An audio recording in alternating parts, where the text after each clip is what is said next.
ماشاء اللہ، فکر رسا خدا کی دین ہے، وہ جب چاہتا ہے تو عطا کرتا ہے۔ سبحان اللہ۔ حضرت نبی کریم علیہ السلام جس طرح اپنی شان میں یکتا و بے ہمتا ہیں، سرکار کی امت امتوں میں یکتا و بے ہمتا ہے، بے مثل ہے، ان جیسا کوئی نہیں۔ سرکار کے صحابہ سابقہ انبیاء کے صحابہ میں ممتاز ہیں، سبحان اللہ۔ سرکار کی آل بیتوں میں ممتاز ہے۔ وہ آل بیت جو غیر نبی ہے ان میں کوئی آل بیت ایسی نہیں ہے جو نبی پاک علیہ السلام کی آل بیت کے برابر کی۔ اور دنیا بھر میں دیکھا گیا کہ صاحبزادگی نزاکت، لطافت اور لاڈلے پن کا مجموعہ ہوتی ہے، لیکن سرکار کی گود میں پلنے والے صفحہ تاریخ میں ایک ایسی یادگار ہے، آدم علیہ السلام کی اولاد میں سے کوئی ایک بتلاؤ جس کا سر نیزے پر چڑھا ہوا ہو اور وہ اپنے نبی کے مشن کو دہرا رہا ہو۔ ایک اکیلا ہی اولاد رسول ہے، ایک سرکاری دنیا میں نبی رسول بن کے تو نہیں آئے نا، یکتائی اور بے ہمتائی کی بڑی دلیل ہے۔ دنیا بھر کے صاحبزادگان میں کوئی مثال پیش کرے، فلاں کا صاحبزادہ تھا، وہ اتنا دلیر، بہادر، شاہ زور اور مر مٹنے والا، موت قبول کرنے والا پر پیچھے نہ ہٹنے والا، موت کے دروازے سے گزر کے پھر خطبہ پڑھ کے دکھانے والا اور پھر اپنے مشن کو دہرانے والا، وہ صرف نبی پاک علیہ السلام کی۔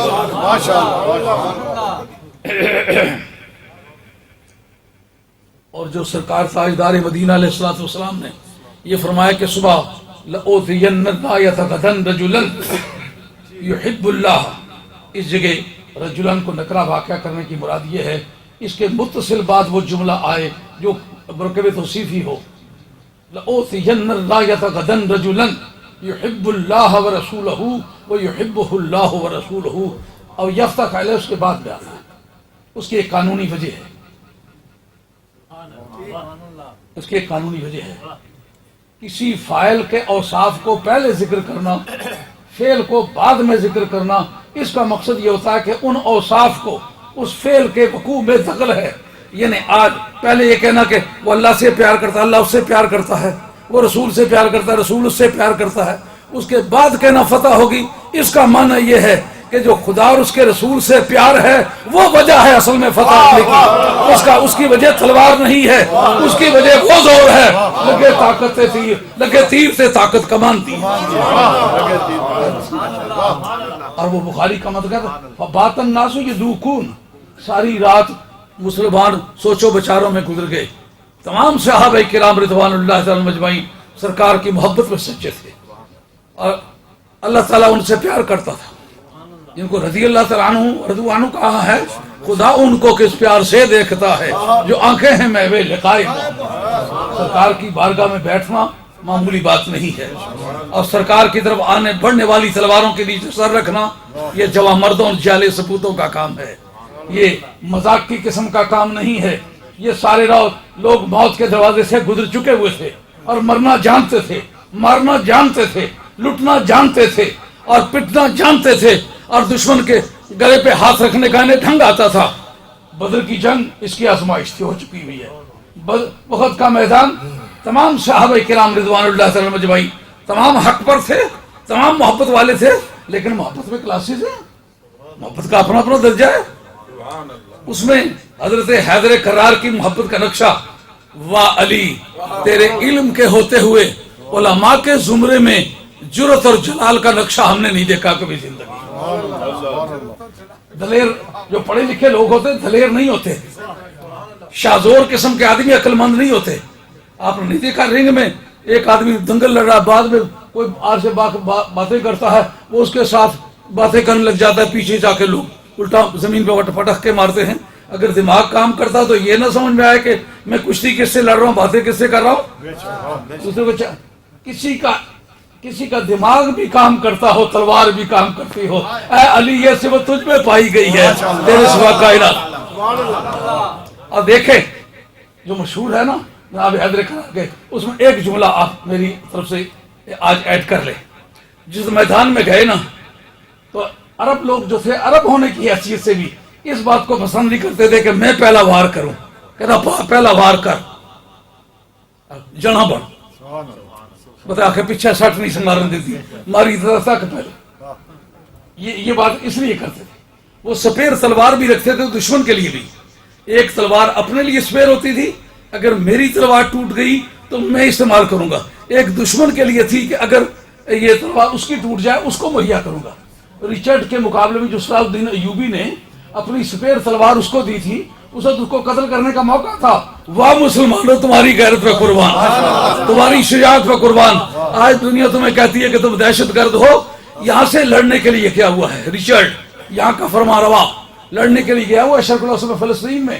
اور ادھر سے ایک بوڑھا درویش, وہ داڑھی کو وسمہ لگایا کرتے تھے. کسی نے پوچھا کہ آپ یہ داڑھی کو وسمہ کیوں لگاتے ہیں؟ کہا گزری ہوئی جوانی کا ماتم کرتا ہوں. یہ وسمہ لگا ہوا ہے, بوڑھا آدمی ہے, اور بوڑھا ہو کر کے تلوار ماری, گھوڑا گر گیا, گھوڑے کی گردن اڑ گئی.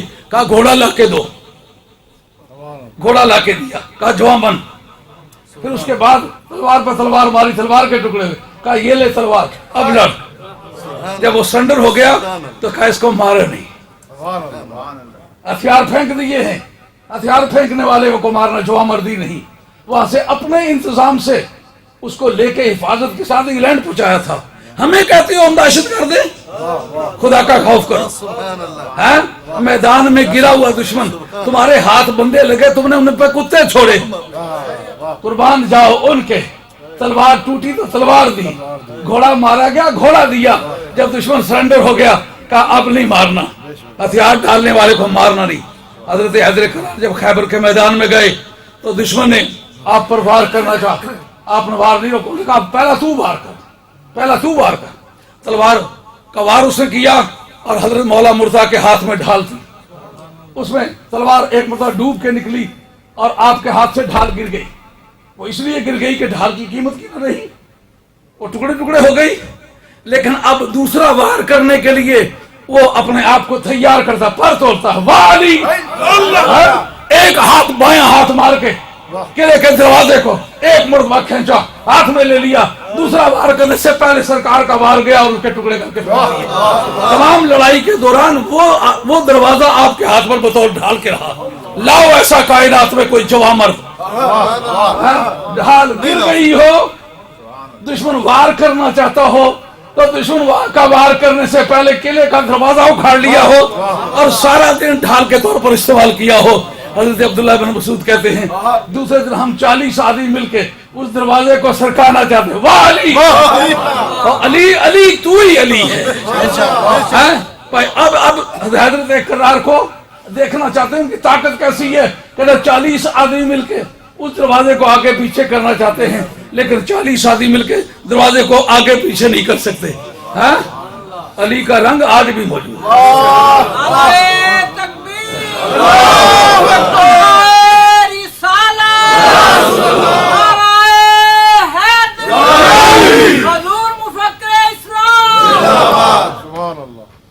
میں 12 سالانہ بڑا ایک مرید ہے, وہ ایسا باڈی بلڈر شوق رکھنا پیر بھی نال سے, وہ بھی مارا خیال پتہ نہیں کون راج صاحب تو بھی نال سے نا جناب. اس آخیا بھائی ٹوڑا کھائی کے لو تو میں گھوڑیا نے دوڑ دسی. اس کے بعد میں ویٹ جانا ہے بچا, اور جناب کافی زورا نہ جانا. میں کہ بڑا اوکھا ہوئی چانے روٹی زورا جو کی شہ نہیں یہ موجود ہے. جناب کیسا ہے 11 بالے کٹے کہ نہیں کٹے؟ علی دا پتر 12 سالانہ بندہ ہے. اس طرح کئی منہ نے بالے کٹی سکنا. علی علی ہے. اور میرا ایک چھوٹا بھائی جس کی لات کٹی گئی ہے, وہ مجھ سے زیادہ شاذور تھا. میرے سے قد بھی چھوٹا ہے, باڈی بھی چھوٹی, لیکن مجھ سے زیادہ شاذور آدمی تھا.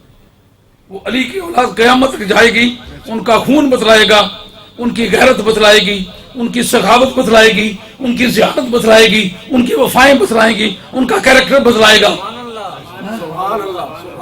علی کا خون, علی کا خون, فاطمہ کا خون, فاطمہ کا خون. امام حسین سے جو باتیں سب کی گئی تھی وہ فاطمہ کا خون تھا, اس لیے پیچھے نہ ہٹ سکا. نہیں تو جناب مولا مرتضیٰ کی اولاد کے دوسرے لوگ یزید سے پیسے لے کر کے بیعت کر لی انہوں نے۔ اس کا مطلب یہ ہے کہ علی اور فاطمہ کا خون ملے تو پھر یہ قیمت وصول ہوتی ہے، ایسی جھوٹی موٹی سیادت سے یہ کام چل لے کہ نہیں۔ تو اب میں سمجھتا ہوں آج ہمارے بولنے والے بہت سارے حضرات غائب ہیں، تو اب سلام پڑھیں اور اس کے بعد پھر قدمشی پڑھ لیا جائے اور نماز پڑھ لی جائے۔ دعا کرتا ہوں دوستو، آپ لوگ دور دور سے آتے ہیں، اس وقت لوگ ہالی فیکس سے، بولٹن سے، ایکرنگٹن سے، پریسٹن سے، ایسے دور دور جگہوں سے، نیلسن سے، ایسے ایسے مقامات سے آئے ہوئے ہیں، لیکن ایمانداری سے بتاؤ پورے سال میں ملک میں گھومے ہو گئے تو یہ جو کیف آج یہاں ملا ہے یہ کسی اور جگہ ملتا ہے؟ اس لیے آپ کے گرد سفر اب ہلکی ہو جانی چاہیے۔ آپ نے جو تکلیف اٹھائی ہے، جو پیٹرول خرچ کیے ہیں، نبی پاک کا جو قرب خاص اس مجلس میں ملا ہے، وہ اس کی ساری قیمت ادا ہو گئی ہے یا نہیں ہو گئی؟ اب میں چاہوں گا کہ سلام پڑھا جائے۔ اللہ تعالیٰ آپ کو جزائے خیر دے، شکر گزار ہوں آپ کا۔